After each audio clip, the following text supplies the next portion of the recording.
porque um dado sinaliza uma coisa, outro dado sinaliza outra coisa por completo. Isso é um evento que eu sinto que é global, que não só acontece nos Estados Unidos nem no Brasil. Tá difícil você prever o que vai acontecer no futuro com esses dados. A oferta e a demanda no mercado de trabalho, ela está chegando a um ponto de equilíbrio. Principalmente quando você olha que a gente teve um aumento muito grande de produção de petróleo que está sendo exportado, então isso deve continuar sendo muito representativo na balança comercial. Senhoras e senhores, muito boa tarde. Estamos aqui para mais um bate-papo de mercado. Eu, Rafael, com meu amigo sócio Thiago Pedroso. Você vê que o Pedroso aqui está com uma cara um pouco tristonha e eu acho que resume bem a semana, especialmente para ativos brasileiros, né? Encerrando esse pregão de sexta-feira com uma forte abertura na curva de juros brasileira, influenciada, né, pela americana, logicamente, né? O ativo livre de risco é os Estados Unidos.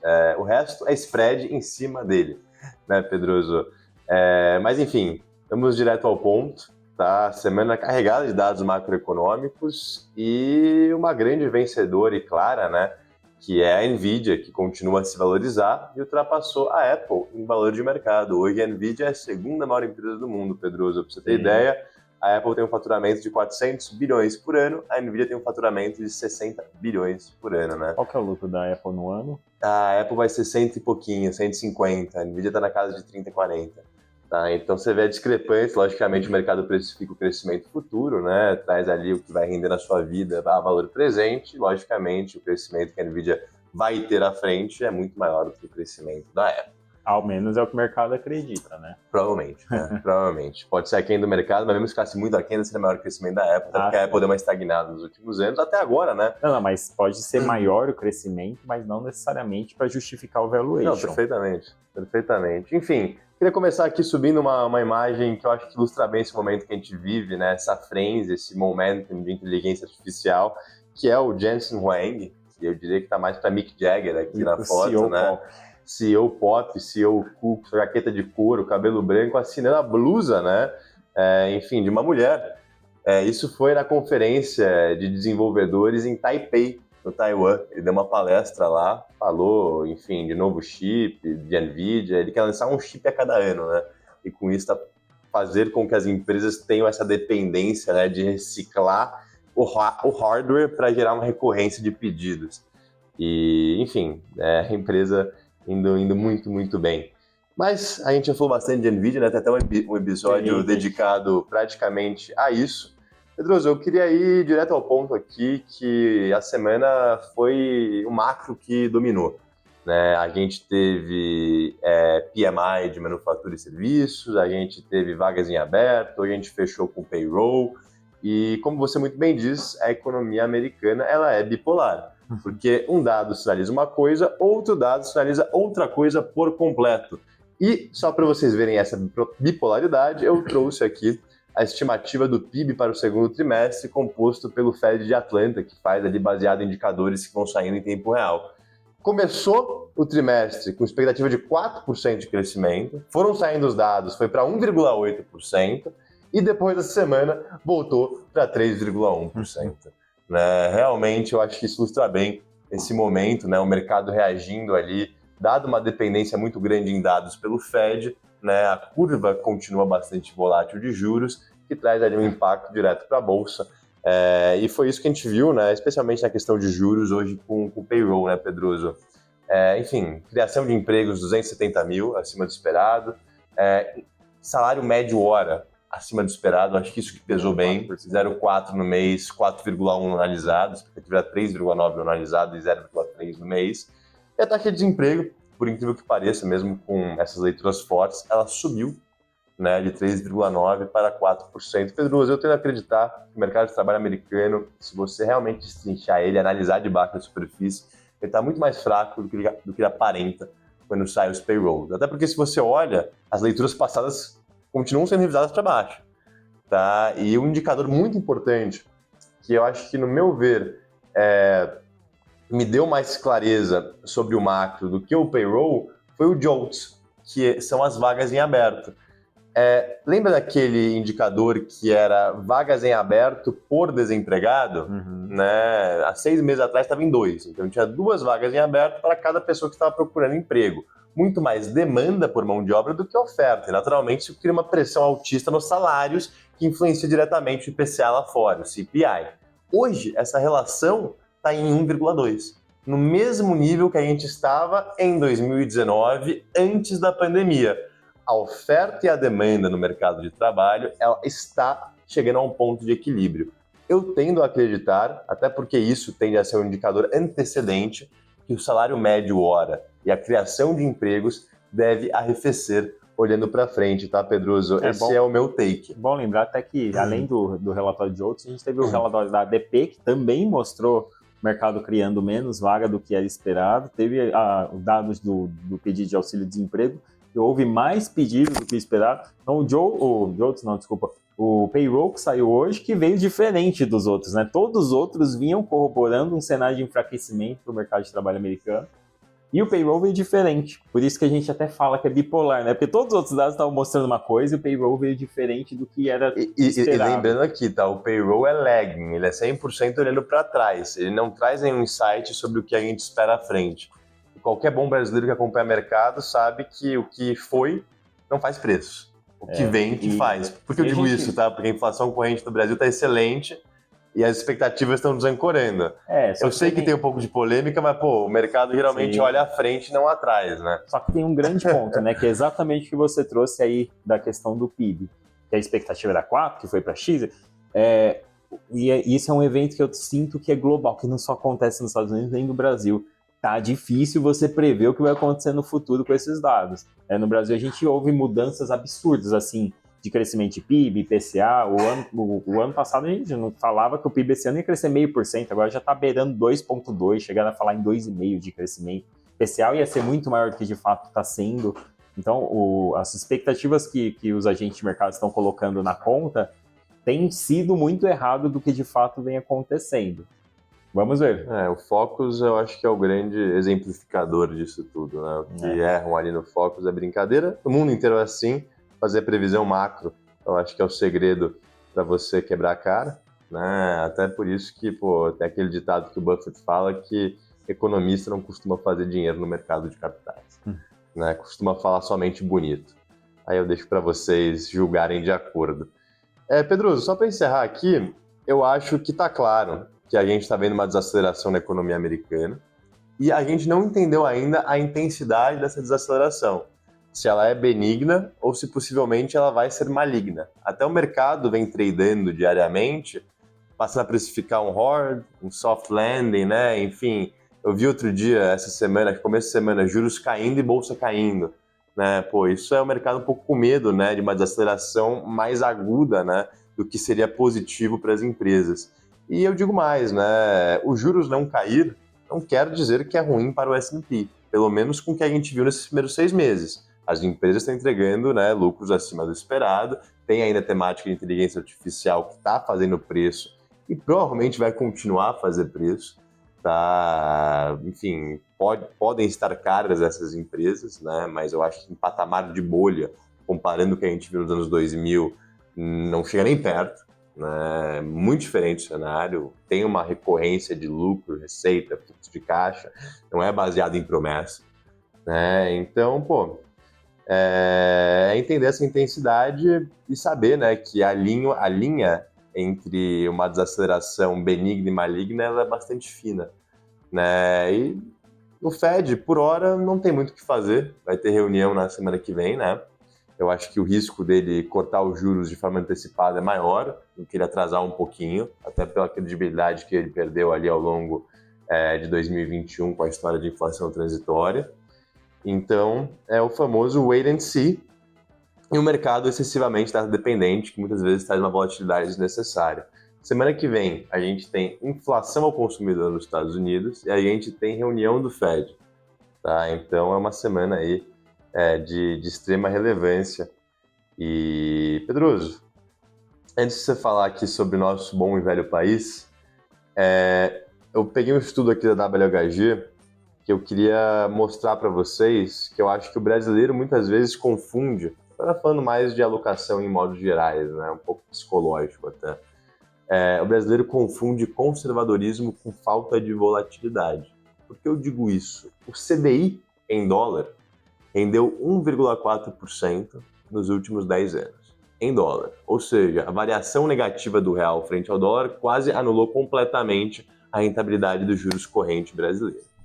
Para vocês terem ideia, se a gente for consumir em dólar, a gente consome em dólar, né? A gente compra carro importado, a gente compra vinho importado, a gente vai viajar, né? Eu digo mais em modos gerais a gente, tá? A inflação de uma cesta de consumo de luxo nos Estados Unidos foi de 7,7% ao ano em dólar, tá? Então, você investir no CDI, você pode estar preservando seu poder de compra em real, mas em dólar, você está deixando poder de compra na mesa. E, né, pessoal, o dólar é 40% da nossa cesta de consumo aqui no Brasil, né? E, logicamente, quem tem uma cesta de consumo com poder aquisitivo maior tem mais representatividade do dólar dentro dela, tá? Então, só queria trazer esse estudo que muitas vezes, né, a gente fica aqui um pouco travado nessa questão de paraíso do rentismo, não tem retorno melhor que o CDI, IPCA mais 6% é imbatível.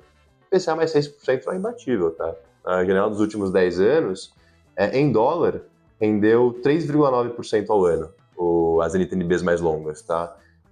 O que rendeu mais que 3,9% ao ano? Bolsa Europeia rendeu 6% ao ano em dólar nos últimos 10 anos. Pô, Bolsa Europeia, velho mundo, até aquela temática que a Europa ficou para trás.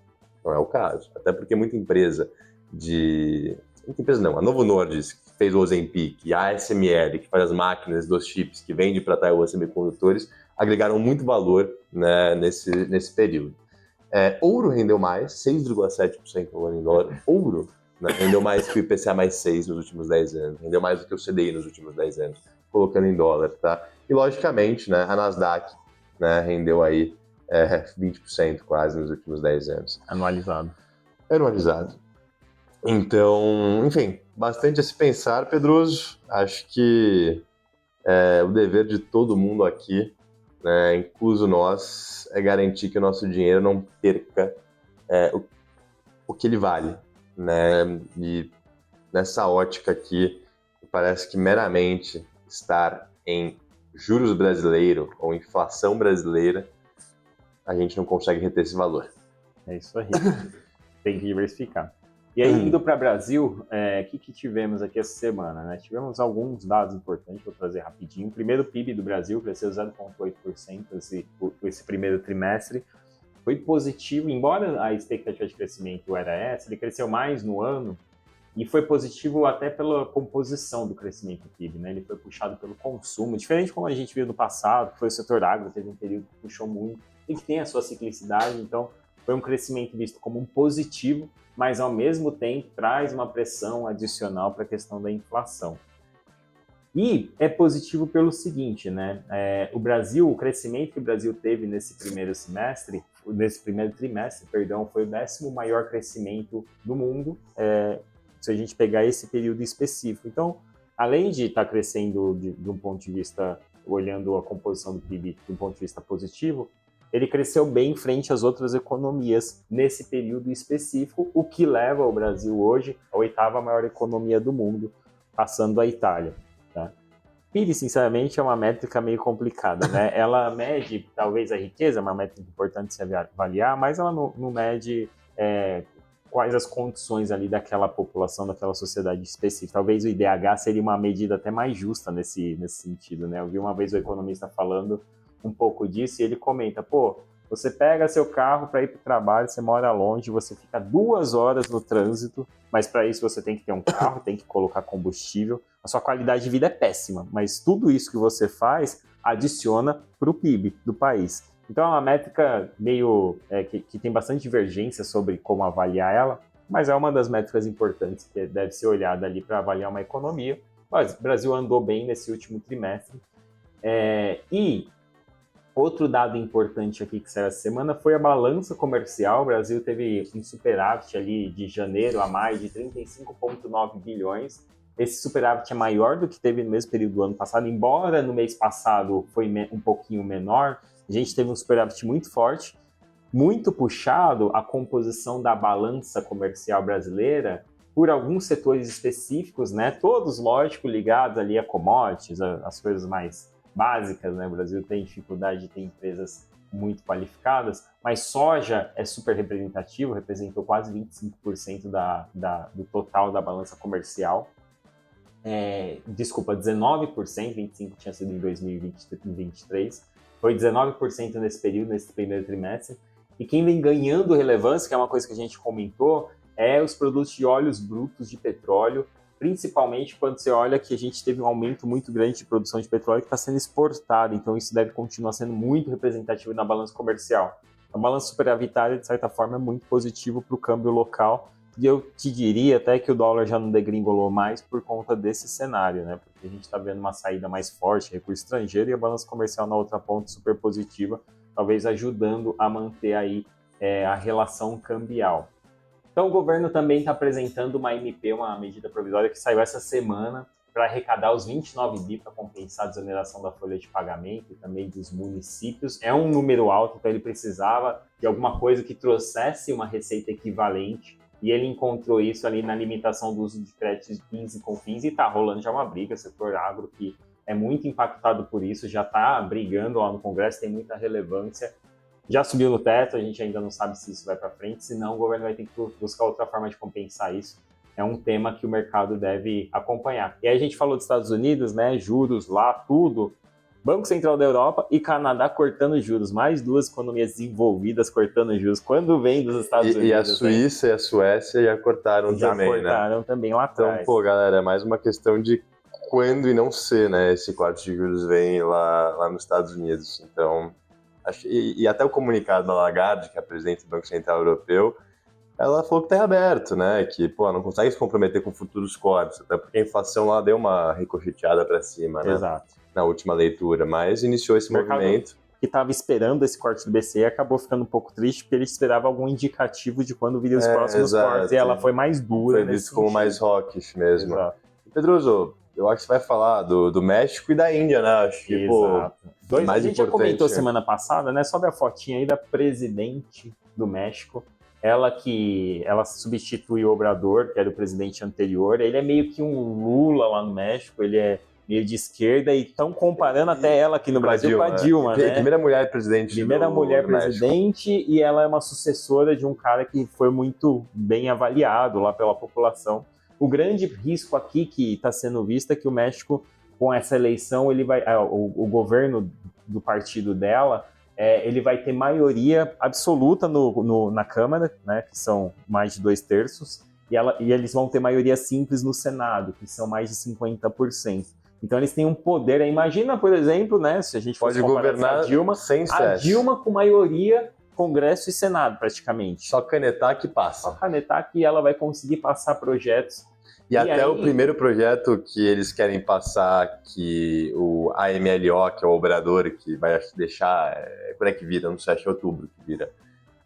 Mas ele quer passar no Congresso uma petição que permite com que presidentes fiquem mais do que 6 anos no cargo. Lá no México, o mandato é 6 anos sem poder renovar. Sem reeleição. Né? Ele quer que possa renovar o mesmo presidente. Né? Eu acho que perpetua um poder imenso se ele São 3 propostas, tem algumas outras, mas são 3 que o mercado está preocupado mais.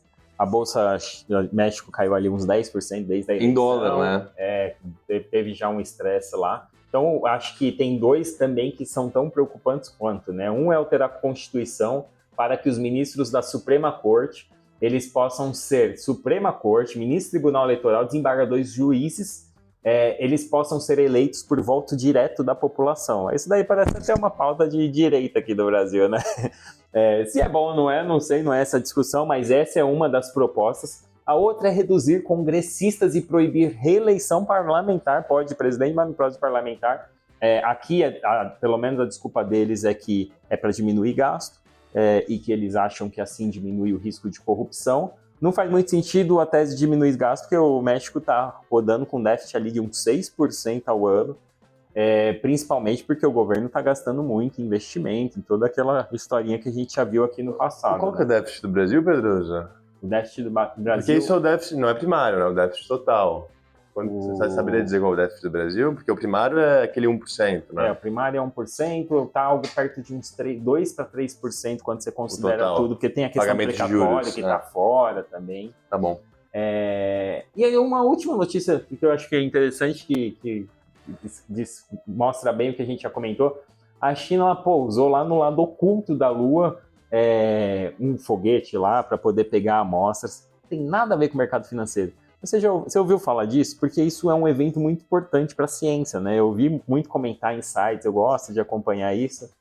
E acho que é interessante isso porque se fosse o mesmo evento, só que partindo dos Estados Unidos, a gente teria uma mídia divulgando de uma forma muito mais relevante, né? Concordo. O primeiro país que conseguiu pousar um foguete no lado oculto da Lua, no lado que fica de trás, que a Lua ela não gira, ela sempre está do mesmo lado, então a parte de trás da Lua que fica sempre no escuro, foi a Índia. E agora a China está conseguindo pousar um foguete. Acho interessante, mais porque às vezes a gente vê uma retórica muito da nossa mídia tradicional aqui, que é uma mídia ocidental, e ela acaba trazendo muito essa visão, e é o tipo de coisa que acaba passando, assim como a gente já comentou aqui de pautas econômicas, né? Às vezes a visão que a gente tem do outro lado do mundo é um pouco distorcida.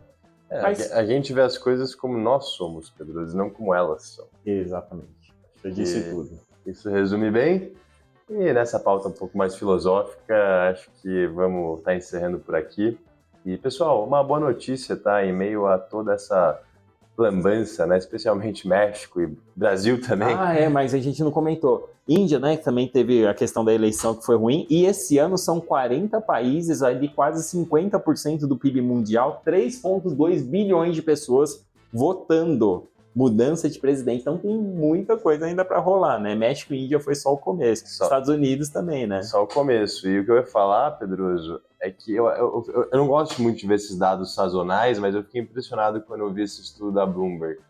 Desde 1928, a primeira quinzena de julho costuma ser a melhor época, né, de 2 semanas para o mercado.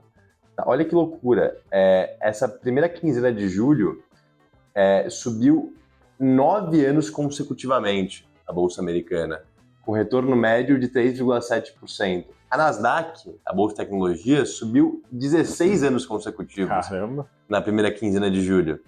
Então, vamos ver se isso vai se repetir, mas realmente, né? De julho, não é de julho. De julho. Mês que vem. Mês que vem. Tomara que ajude o Brasilzinho aqui, né? É isso que eu pensei, Pedro. Que a gente tá tão amassado. Galera, muito obrigado. Bom final de semana. Um forte abraço. Obrigado, pessoal. Bom final de semana.